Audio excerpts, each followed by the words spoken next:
அண்ணா பல்கலைக்கழகத்தின் 16 உறுப்பு கல்லூரிகளில் பணியாற்றி வந்த 328 தற்காலிக உதவி பேராசிரியர்கள் பணி நீக்கம் செய்யப்பட்டதற்கு கண்டனம் தெரிவித்துள்ள அண்ணாமலை, விளம்பரங்களுக்காக பல நூறு கோடி ரூபாய் செலவு செய்யும் திமுக அரசிடம் ஆசிரியர்களை பணி நிரந்தரம் செய்ய நிதி இல்லையா என்று கேள்வி எழுப்பியுள்ளார்.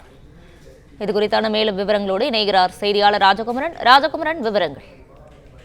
தமிழகத்தில் அண்ணா பல்கலைக்கழகத்தினுடைய 16 உறுப்பு கல்லூரிகளில் பல்வேறு துறைகளில் பணியாற்றிய 328 தற்காலிக உதவி பேராசிரியர்கள் கடந்த 31ஆம் தேதி பணி நீக்கம் செய்யப்பட்டுள்ளதாக குறிப்பிட்டு அண்ணாமலை தமிழக அரசுக்கு கண்டனம் தெரிவித்திருக்கின்றார்.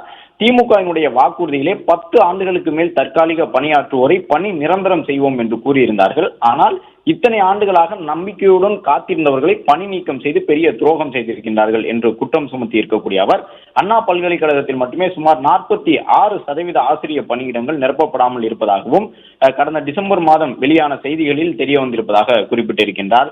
கடந்த 2024-25ஆம் ஆண்டில் சுமார் 110 கோடி ரூபாய் விளம்பரங்களுக்காக 110 கோடி ரூபாயை திமுக செலவிட்டிருக்கின்றது. இந்த ஆண்டு மட்டும் ஊரக உள்ளாட்சி துறையிலே 500 கோடி அளவுக்கு விளம்பர செலவுக்கு திமுக ஒதுக்கி இருக்கின்றது. 5 ஆண்டுகளாக விளம்பரங்களுக்கு மட்டுமே பல நூறு கோடி செலவு செய்து வரக்கூடிய திமுக ஆசிரியர்களின் பணி நிரந்தர கோரிக்கையை நிறைவேற்றவோ, சமவேளைக்கு சம ஊதியம் வழங்கவோ நிதி இல்லை என்று சொல்வதை எப்படி ஏற்றுக்கொள்ள முடியும் என்றும், பணி நீக்கம் செய்யப்பட்டுள்ள 328 தற்காலிக உதவி பேராசிரியர்களுக்கு உடனடியாக பணி வழங்க வேண்டும், தமிழகம் முழுவதும் நிரப்பப்படாமல் உள்ள உதவி பேராசிரியர் பணியிடங்களை உடனடியாக நிரப்ப வேண்டும் என்றும் வலியுறுத்தியுள்ளார். பிளே ஸ்டோர் மற்றும் ஆப் ஸ்டோரில் இருந்து பாலிமர் செயலியை QR கோடு மூலம் பதிவிறக்கம் செய்யுங்கள். செய்திகளை உடனுக்குடன் பெறுங்கள்.